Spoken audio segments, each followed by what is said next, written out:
இது என்ன செடின்னு பார்த்தீங்கன்னா, இதான் வந்து நம்ம சளிக்கு வந்து ரொம்ப யூஸ்ஃபுல்லான செடி. தூதுவளை செடி.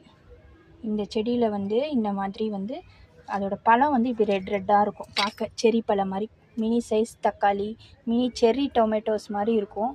பார்க்கவே ரொம்ப அழகாக இருக்கும். இது வந்து ஒரு முக்கியமான மருந்து. எதுக்குன்னா, நம்ம சளிக்கெல்லாம் வந்து இதை வந்து துவையலாக அரைச்சி சாப்பிட்லாம், இல்லை வந்து கஷாயம் வச்சு கொடுக்கலாம், சூப் மாதிரி குடிக்கலாம், எப்படி வேணால் பண்ணலாம்.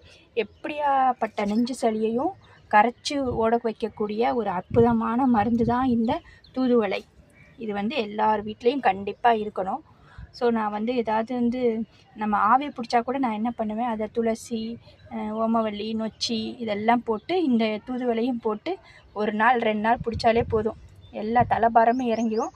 அதே மாதிரி இதை துவையல் வச்சும் சாப்பிட்லாம், ரசம் வச்சும் சாப்பிட்லாம். ஸோ அதோட பழங்கள் தான் இது. ஸோ இதை எடுத்து நம்ம என்ன பண்ணலான்னா, இப்படி எடுத்து பார்த்தா, நசுக்கி பார்த்தா இந்த மாதிரி இருக்கும். ஸோ இதை எடுத்து என்ன பண்ணுங்கள், ஏதாவது ஒரு பாட்லையோ இல்லை எதுலையாவது நம்ம அப்படி போட்டு விட்டோம் அப்படின்னா செடி வந்து நல்லா திருப்பி வளர்ந்துடும். ஸோ அதை எடுத்து நம்ம வந்து வேறு பாட்டில் வந்து ட்ரான்ஸ்ஃபர் பண்ணிக்கலாம்.